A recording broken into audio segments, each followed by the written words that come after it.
Pemirsa, Presiden Prabowo Subianto menyebut hampir semua lembaga meramal Indonesia akan masuk daftar 5 negara dengan kekuatan ekonomi terbesar di dunia. Prabowo juga optimis Indonesia akan terbebas dari kemiskinan sebelum 2045. Namun Asosiasi Pengusaha Indonesia punya data berbeda. Menurut Apindo, perekonomian Indonesia saat ini anjlok karena pertumbuhan ekonomi tak sampai 5%. Kita akan membahasnya bersama analis kebijakan ekonomi Apindo, Bapak Ajib Hamdani. Bapak.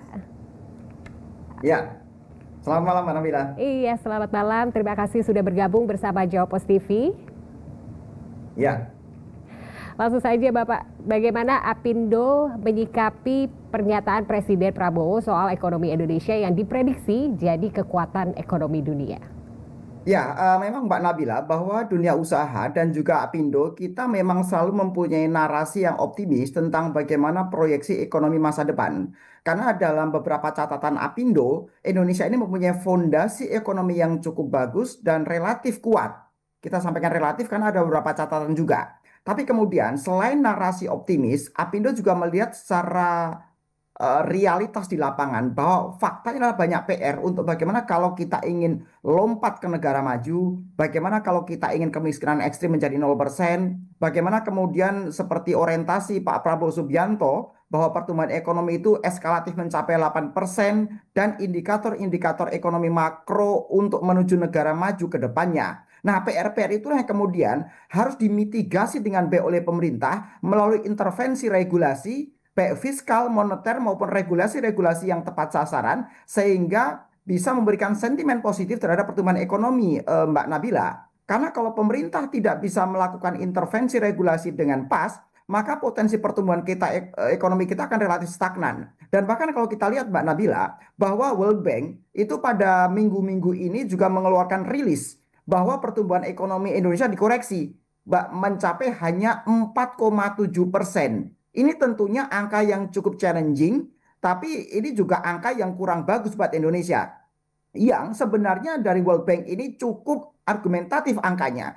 Karena kalau kita lihat Mbak Nabila, bahwa pertumbuhan ekonomi Indonesia di kuartal pertama, bulan Januari, Februari, Maret, itu anjlok hanya 4,87% Mbak Nabila. Kita bisa bayangkan. Padahal kuartal pertama itu biasanya adalah momentum untuk pertumbuhan ekonominya itu naik di atas rata-rata pertumbuhan ekonomi agregat nasional. Sebagai contoh, tahun 2024 ketika pertumbuhan ekonomi agregat selama sepanjang tahun 2024 sebesar 5,03%, kita ingat betul bahwa kuartal pertama 2024 pertumbuhan ekonomi mencapai 5,11%. Artinya kemudian kalau secara ceteris paribus pertumbuhan ekonomi di 2025 tidak ada perubahan kebijakan, tidak ada intervensi regulasi yang tepat sasaran, maka potensi pertumbuhan ekonomi kita bisa di bawah 4,87% sesuai dengan angka pertumbuhan ekonomi kuartal 1.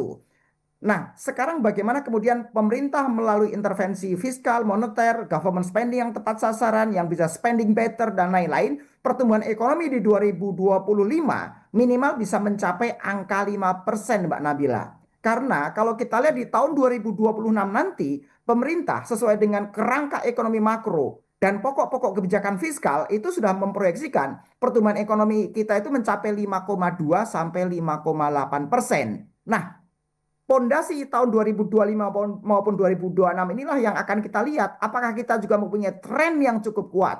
Apakah kita mempunyai tren yang cukup positif untuk tumbuh sampai dengan 8% pada tahun 2028 atau 2029 nanti. Karena sekali lagi, kalau kita ingin terus membangun narasi Indonesia maju pada tahun 2045, pertumbuhan ekonomi memang harus di atas 6%. Kira-kira begitu Mbak Nabila. Padahal pertumbuhan ekonomi di atas 8% itu luar biasa. Karena faktor daya beli masyarakat kita juga mengalami konstruksi yang luar biasa. Kemudian bagaimana government spending kita juga ada problem.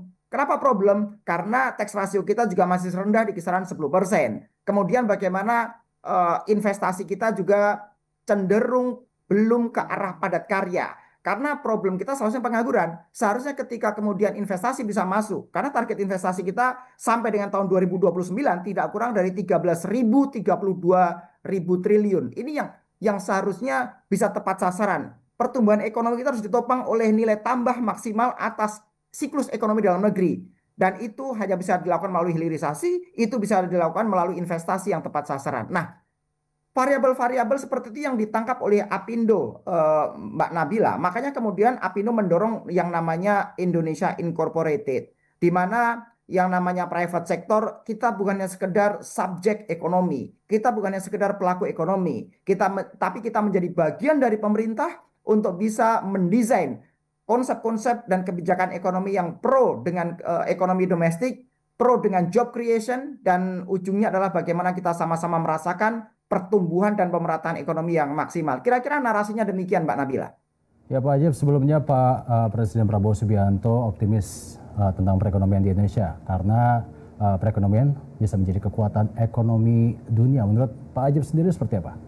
Ya, sebenarnya begini, kekuatan ekonomi Indonesia itu secara signifikan itu ditopang oleh konsumsi rumah tangga, lebih dari 57%. Nah, kalau kita lihat ada sebuah karakteristik unik dari yang namanya konsumsi domestik ini, karena Indonesia itu memiliki 280 juta penduduk, Mas David. Dan dalam sebuah ekosistem bisnis dan dalam sebuah ekosistem ekonomi nasional, maka jumlah penduduk itu menjadi sebuah local domestic demand. Kita punya local domestic demand yang nomor 4 besar dunia setelah India, China, Amerika, dan yang keempat Indonesia.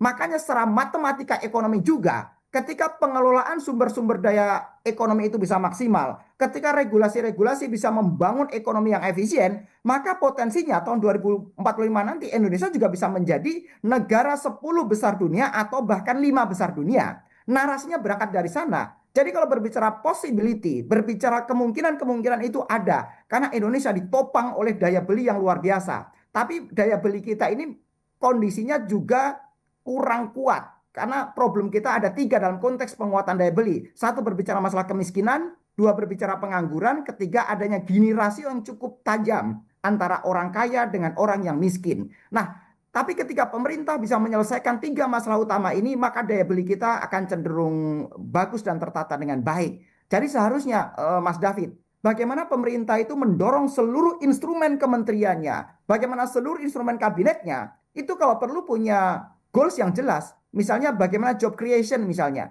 Karena dengan job creation itu bisa menyelesaikan semuanya. Dengan job creation maka kemiskinan kita akan turun. Dengan job creation pengangguran kita turun. Dengan job creation maka kekayaan akan lebih banyak merata. Dengan job creation penerimaan pajak lebih baik. Ketika penerimaan pajak lebih baik, government spending juga lebih baik misalnya. Nah, kondisi-kondisi seperti itu yang harus didorong oleh pemerintah secara komprehensif, Mas David. Dan Apindo sekali lagi akan selalu memberikan masukan-masukan terbaik sesuai dengan kondisi yang lapangan yang ada. Karena jangan sampai kemudian pemerintah mendesain regulasi-regulasi yang tidak presisi di lapangan. Jangan sampai regulasi-regulasi itu justru bersifat kontraproduktif terhadap pertumbuhan ekonomi. Itu yang diharapkan oleh Apindo, Mas David. Jadi poinnya adalah bahwa dunia usaha sepakat dengan yang disampaikan oleh Pak Prabowo Subianto bahwa ekonomi Indonesia punya proyeksi yang bagus. PR selanjutnya adalah bagaimana daya beli masyarakat bisa ditahan dengan baik, kemudian bagaimana investasi bisa masuk dan orientasi padat karya, dan kemudian bagaimana tax ratio bisa naik sehingga government spendingnya bisa lebih bagus, dan terakhir adalah bagaimana neraca dagang kita bisa lebih baik, sehingga kalau berbicara neraca dagang itu otomatis berbicara nilai tambah ekonomi dalam negeri. Nah, 4 poin utama itu sebenarnya kalau pemerintah bisa mengoptimalisasi, maka narasi menjadi Indonesia maju tahun 2045 itu menjadi dalam jangkauan yang bersifat manageable lah. Kira-kira begitu Mas David.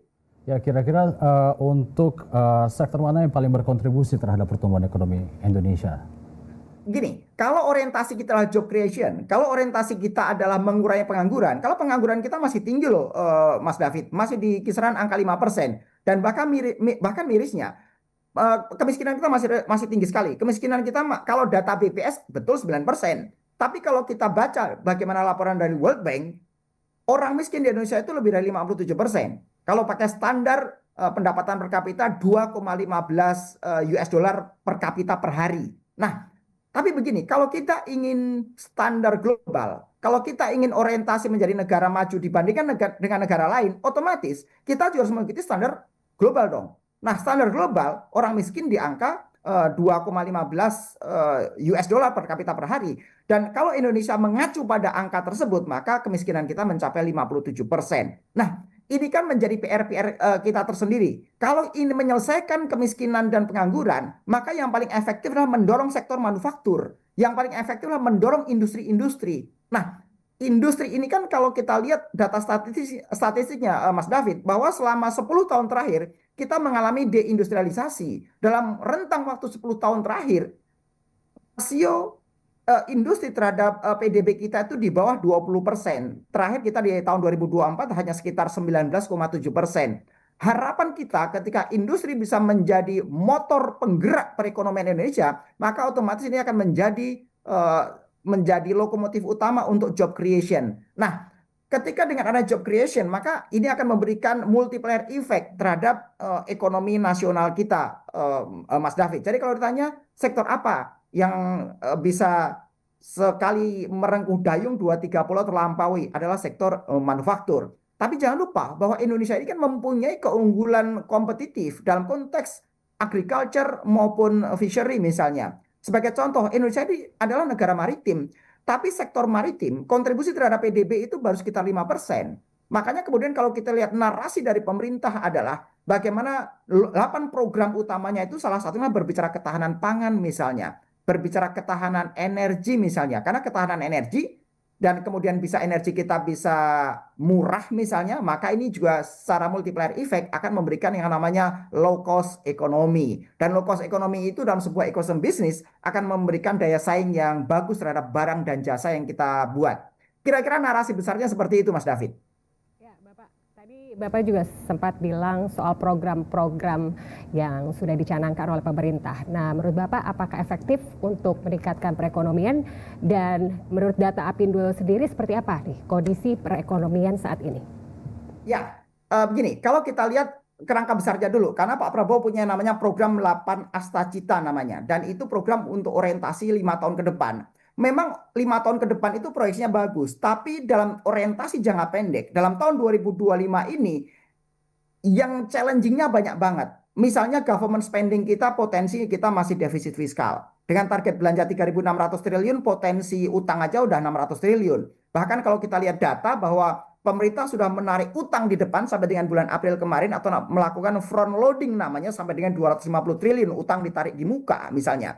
Jadi government spending kita juga masih problem dan perlu penataan dengan baik. Nah, sektor-sektor yang lain juga menghadapi problemnya masing-masing. Tapi pemerintah ini sebenarnya bisa melakukan program-program unggulannya, apalagi program unggulan sekarang ini kan bersifat kegiatan dan program yang populis. Misalnya makan bergizi gratis, misalnya kemudian ada penyediaan rumah yang murah dan terjangkau misalnya.